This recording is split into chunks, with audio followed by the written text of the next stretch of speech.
Next Nagajyothi గారు.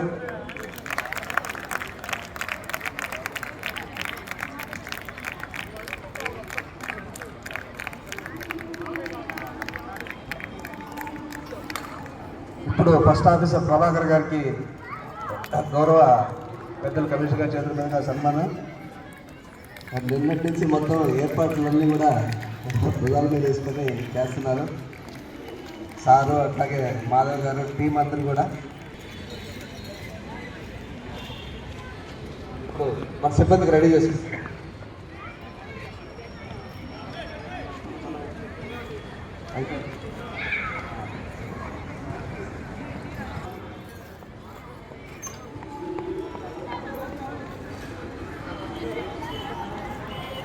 చెప్పు. ఆశ్రిత స్తంభాల గారు మున్సిపల్ కార్పొరేషన్ విద్యార్థిని. ఈ అమ్మాయి మన ఇంటర్నేషనల్ కూచిపూడి దాంట్లో ది బెస్ట్ గోల్డ్ మెడలిస్ట్ సాధించి 10 దేశాల సర్టిఫికెట్లు ఆ అమ్మాయికి అందజేస్తున్నారు. ఆ అమ్మాయిని కమిషనర్ గారు ఇప్పుడు ఘనంగా సన్మానించవలసిందిగా కోరుతున్నారు. Thank you sir.